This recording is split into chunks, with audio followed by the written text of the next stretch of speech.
I'm going to talk about something very exciting. And as you can see, I got my hat on. This is my director's hat. It has the Directors Guild of America on there. This is a union for the director in America. And this is my director's hat that inspiring me to direct. Today we have a lot to talk about. I want you to be excited because directing is a lot of fun because you are creating a world. You are the God in this world. So let's get into directing. The first thing about directing is your vision. A director controls the whole film, okay? Because director sees the film visually, he executes everything to his vision. Filmmaking is a director's medium. It means the director calls the shots and director makes the film happen. So director is very important to a film, okay? Think about going into a battle and the director is the general. He is leading his troops going into the battle. So everyone listen to you. You call the shots when you say charge and your troops charge, okay? But it's not really that dramatic in a film shoot. In a film shoot, it should be fun, but you gotta have your vision. You gotta know how to win the battle.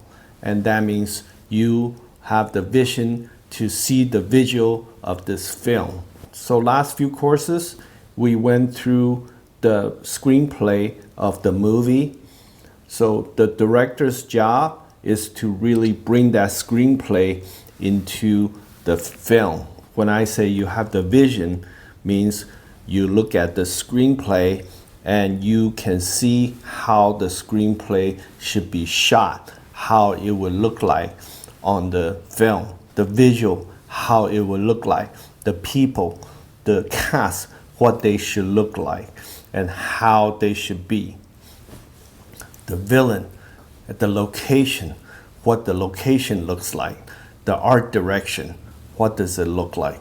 So all of these things the director have to foresee before we go into shooting. So you as the director have a vision of everything. It's exciting, right? You're like God, you're creating this world. Okay, so let's get started. First is the cast. Cast, remember we talked about your main character? He is your main cast. So what does he look like? How should he look like? How should he act? What should he represent? This is the part the director have to have a good idea. And then you go through the casting process. When we say casting process, meaning you see different actors. Who do you see your main character in the movie? Is it Brad Pitt? Is it Tom Cruise? Or is it Keanu Reeves? Or maybe he's a little bit wacky, maybe Johnny Depp. So you have to figure out what is your main character is gonna be like in the movie. So some people say 80% of the job of directing is finding the right cast for your film. So that is true to some extent because if you find the right people for your film, right actors for your film, then your job will be a lot easier. But if you find the wrong actor for your movie, then it will feel wrong and then you would have to tell the actors more. So it's very important that your actor understands your vision. So this takes time. You need to talk to your actors, tell your actor what the story is really about and who that character really is. In a way, you have to think of yourself as a teacher, as a leader, that you have to help the actor to understand what his role is in the story and who he is. And sometimes some actors, they will understand right away. Oh yeah, let's say you're shooting Titanic, you're telling Leonardo DiCaprio about Jack, this character, who he is. He comes from a poor family, he's poor, third class, but he's a free spirit. He actually is an artist, he draws. You know, all these things you have to tell the actor so they can get into that role. And if they can't understand that role, you're going to have a problem during shooting. So it's very important that they understand that role. And fortunately, Leonardo DiCaprio understands that role. He plays it well, and the audience believes him. So you have to find the right person for that role. So remember that casting is very important, and you as the director need to know who to cast, what is the best actor for your role, the good guy and also the bad guy, not just the main character. And when they play themselves, or when they understand the character, they play your role, then they are going to be very believable, and the audience are going to believe you, and you lead them to this vision. Okay, so remember that. Second part is working close to the cinematographer. Cinematographer is the person who shoots your film, who make your vision come true. Okay, you have to work closely with the cinematographer, because the cinematographer are shooting the film the way you want it. So you gotta communicate exactly what you want, okay? And you gotta work with cinematographer as a partner, because at certain scenes, you're gonna ask for his suggestion. Should we shoot at a park or should we shoot at a cafeteria? And cinematographer are gonna suggest these locations to you. He said, well, the park is beautiful, you can shoot there, you can have great lights. Cafeteria, not so much, but you tell the cinematographer, well, this scene is really about the boy getting rejected by the girl and being bullied by another guy, so it would make more sense in a cafeteria.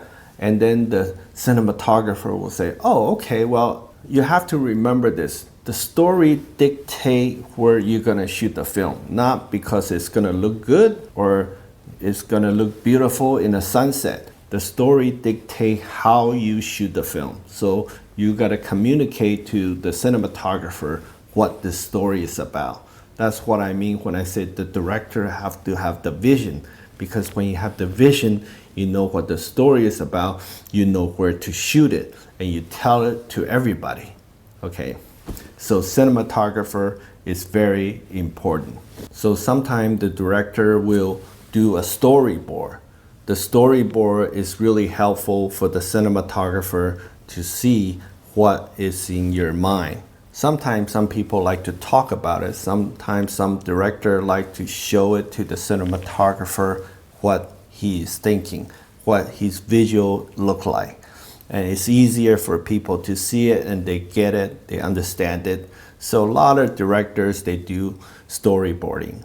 Okay, in fact, most of the directors in Hollywood do storyboarding because Hollywood spend a lot of money on these film sets. So sometimes it costs a lot of money if you're the director and you have to think about these things on the set. So they would like to have a director have a clear vision of where you want to shoot, put that down on a storyboard, so when you have hundreds of people waiting for you, then they see the storyboards, they all know this is what they need to shoot. So everybody go to work instead of waiting around for the inspiration to come to the director. Third is setting up the tone. We said this in the screenplay that you can write down the kind of feel, the tone, but the director really have to deliver that tone onto the movie. So how do you deliver that tone as a director? There are a few things. One of the main things is how you structure a scene.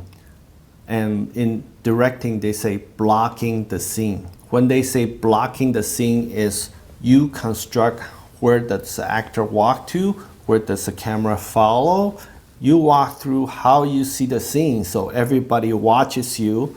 You go through every step with the actor, with the crew, with the cameraman, and you walk through every scene, and they follow your direction. And that is how the camera is going to move, how the actor is going to move. And this takes a little bit practice because you yourself have to kind of think about it. And that's why directing is fun because you think about these things, you make it up, and you see the results, okay? And also, when the scene is finished, the very important thing is you already know how it feels, so you have to pick the mood. In a way, a lot of people don't think about this, but audio is very important. When I say audio, it means sound effect, it means music, it means things that will help setting up the mood. So when you think about the importance, audios are just as important as visual. So you as a director have to think about the kind of music you like in your movie, because audio set up a lot of your mood. So whether it's horror, you have the scary music, or suspense, you have the music that make the audience sit on the edge of their seat, or romance, you have a beautiful classic music or beautiful teenage pop music. That is up to you, but you as the director should have that in your mind when you're going to shoot. Today, I would like you to go into your workbook and go through the parts I talked about, including the cast, cinematographer, and music. In the workbook, it will have more explanation of these three parts, and when you read them, you will have a thorough understand. Now you're gonna see film differently. Now you're gonna see film more clearly, okay? And now you're gonna appreciate film more. Okay, so I'll see you at the next directing course.